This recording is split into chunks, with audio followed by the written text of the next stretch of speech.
Para saudara dan saudari yang Tuhan cintai, selamat pagi dan selamat bertemu lagi dalam renungan harian dari Paroki Santo Fransiskus Assisi APO, edisi hari Selasa, tanggal 17 September 2024, dalam masa biasa yang ke-24.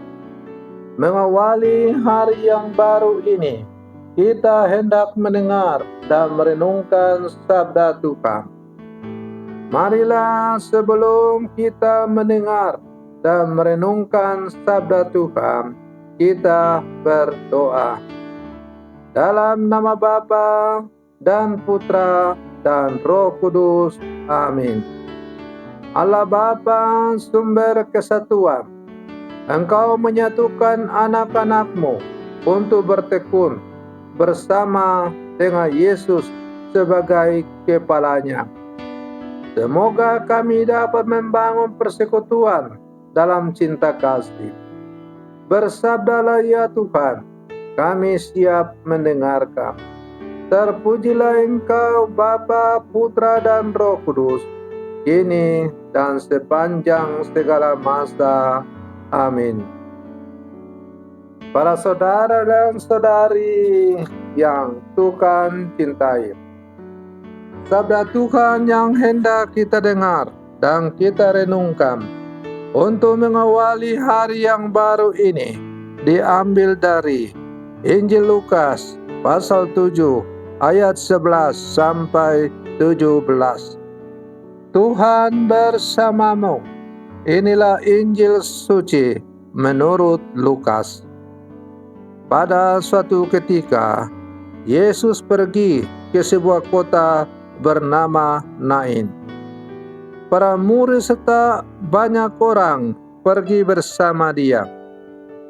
Ketika ia mendekati pintu gerbang kota, ada orang mati diusung keluar, yaitu anak laki-laki tunggal seorang ibu yang sudah janda. Banyak orang kota itu menyertai janda tersebut. Melihat janda itu, tergeraklah hati Tuhan oleh belas kasih. Lalu Tuhan berkata kepadanya, "Jangan menangis." Dihampirinya usungan jenazah itu dan disentuhnya. Maka para pengusung berhenti. Tuhan berkata, "Hai pemuda, aku berkata kepadamu, bangkitlah." Maka bangunlah pemuda itu, duduk dan mulai berbicara. Yesus lalu menyerahkan kepada ibunya. Semua orang itu ketakutan dan mereka memuliakan Allah sambil berkata, "Seorang nabi besar telah muncul di tengah-tengah kita, dan Allah telah mengunjungi umatnya." Maka tersiarlah kabar tentang Yesus ke seluruh Yudea dan ke seluruh daerah sekitarnya. Demikianlah sabda Tuhan. Para saudara dan saudari yang Tuhan cintai, Injil mencatat bahwa Yesus mudah tergerak hatinya ketika bertemu orang dan kelompok orang yang mengalami kemalangan. Ini adalah ungkapan belas kasihan yang menyentuh hati ketika merasakan kesedihan dan kondisi fisik orang yang menderita. Mengapa Yesus begitu tersentuh ketika dia bertemu seorang janda dan iringan-iringan jenazah yang penuh sesak dalam perjalanan menuju pemakaman? Yesus tidak hanya berduka atas kematian seorang pemuda yang terlalu cepat, tetapi juga menunjukkan kepeduliannya yang dalam terhadap wanita yang tidak hanya kehilangan suaminya, tetapi juga anak semata wayangnya. Perempuan ini tidak hanya kehilangan orang-orang yang dicintainya, tetapi juga kehilangan perlindungan dan pekerjaannya pada masa tuanya. Para saudara dan saudari yang Tuhan cintai, selain belas kasihan yang tulus kepada janda tersebut, Yesus juga memiliki kuasa ilahi yang memampukan dia untuk memulihkan kehidupan dan membuat seseorang menjadi utuh kembali. Yesus melakukan tindakan yang mengejutkan janda dan para pengiring jenazah. Dia mendekati jenazah dan melakukan kontak fisik dengan orang yang telah meninggal.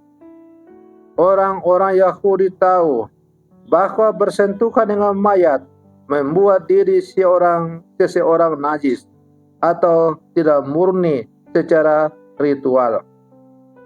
Tampaknya Yesus tidak terlalu mempedulikan aturan ritual ini. Kepedulian dan kasih-Nya yang mendalam kepada janda tersebut mengalahkan aturan yang dibuat manusia.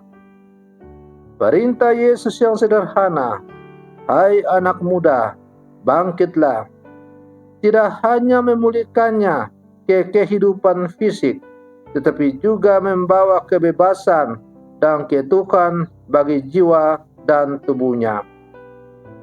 Para saudara dan saudari yang Tuhan cintai, apakah kita percaya kepada Yesus untuk memberi kita hidup yang berkelimpahan dan pengharapan yang kekal dalam menghadapi cobaan, kemalangan, dan saat-saat kita mengalami putus asa? Apakah kita sungguh yakin bahwa Tuhan sungguh peduli dengan kita? Tuhan sungguh memiliki rasa solidaritas yang tinggi, belas kasih yang tinggi kepada kita. Hanya persoalannya adalah, apakah kita sebagai orang-orang percaya dalam menjalani kehidupan harian kita sungguh-sungguh menggantungkan seluruh perjalanan hidup kita ke dalam kasih Tuhan. Para saudara dan saudari yang Tuhan cintai, semoga permenungan saya untuk mengawali hari yang baru ini semakin menghantar kita untuk menjadi murid-murid Yesus yang sejati. Selamat pagi, Tuhan Yesus memberkati.